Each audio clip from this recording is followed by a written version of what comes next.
Hi friends, ಎಲ್ರಿಗೂ ನಮಸ್ಕಾರ. ನಾನಿವತ್ತು ಬೆಂಡೆಕಾಯಿ ಫ್ರೈ ಮಾಡಿ ತೋರಿಸ್ತಾ ಇದ್ದೀನಿ. ಬನ್ನಿ ಹೇಗೆ ಮಾಡೋದು ನೋಡೋಣ. ಮೊದಲನೇದಾಗಿ 2 ಮೀಡಿಯಮ್ ಸೈಜ್ ಈರುಳ್ಳಿನ ಈ ರೀತಿ ಚಿಕ್ಕದಾಗಿ ಕಟ್ ಮಾಡ್ಕೊಂಡಿದ್ದೀನಿ. ಹಾಗೆ ಒಂದು ದೊಡ್ಡ ಟೊಮೊಟೊನ ಈ ರೀತಿ ಚಿಕ್ಕದಾಗಿ ಕಟ್ಕೊಂಡಿದ್ದೀನಿ. 5-6 ಎಸಳು ಬೆಳ್ಳುಳ್ಳಿನೂ ಸಹ ಸಿಪ್ಪೆ ಸುಲಿದು ಜಜ್ಜಿಟ್ಕೊಂಡಿದ್ದೀನಿ.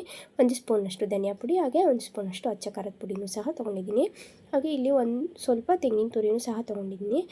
ಹಾಗೆ ನಾನು ಈ ಬೆಂಡೆಕಾಯಿ 1/4 kg ಇತ್ತು. ಅದನ್ನು ಸಹ ನೀಟಾಗಿ ನೀರಲ್ಲಿ ತೊಳೆದು ಬಟ್ಟೆಯಲ್ಲಿ ಒರೆಸ್ಬಿಟ್ಟು ಈ ರೀತಿ ಚಿಕ್ಕದಾಗಿ ರೌಂಡಾಗಿ ಕಟ್ ಮಾಡಿ ಇಟ್ಕೊಂಡಿದ್ದೀನಿ. ಈಗ ಇದನ್ನು ನಾನು ಬೆಂಡೆಕಾಯಿನ ಫ್ರೈ ಮಾಡ್ಕೊತಾ ಇದ್ದೀನಿ. ಒಂದು ಬಾಣಲೆಯಲ್ಲಿ ಹಾಕ್ಕೊಂಡು ಚೆನ್ನಾಗಿ ಫ್ರೈ ಮಾಡ್ಕೊತಾ ಇದ್ದೀನಿ. ಅದರಲ್ಲಿರೋ ಲೋಳೆ ಅಂಶ ಎಲ್ಲ ಹೋಗಬೇಕಲ್ವ. ಸೊ ಈ ಲೋಳೆ ಅಂಶ ಹೋಗೋದಕ್ಕೋಸ್ಕರ ಒಂದು ಸ್ಪೂನಷ್ಟು ಎಣ್ಣೆನ ಹಾಕ್ಕೊಂಡು ಚೆನ್ನಾಗಿ ಫ್ರೈ ಮಾಡ್ಕೊತಾ ಇದ್ದೀನಿ. ಈ ಲೋಳೆ ಅಂಶ ಎಲ್ಲ ಚೆನ್ನಾಗಿ ಬಿಡಬೇಕು ಇದರಲ್ಲಿ.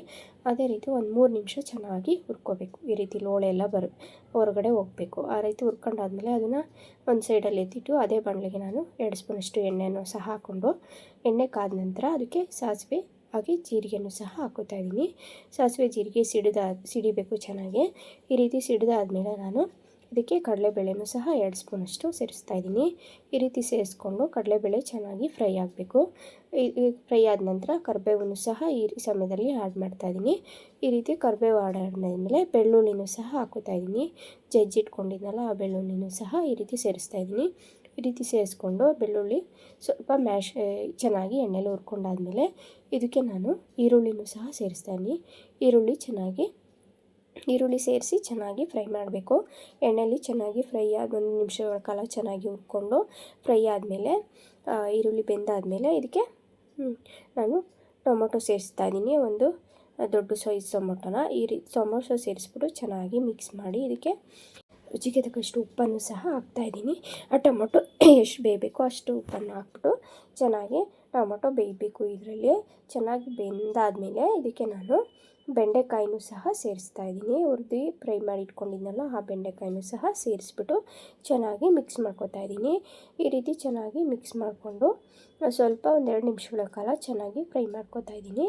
ಅದಾದ ನಂತರ ನಾನು ಇಲ್ಲಿ ಎತ್ತಿಟ್ಕೊಂಡಿರೋ ಧನಿಯಾ ಪುಡಿ ಹಾಗೆ ಖಾರದ ಪುಡಿನೂ ಸಹ ಸೇರಿಸ್ತಾ ಇದ್ದೀನಿ.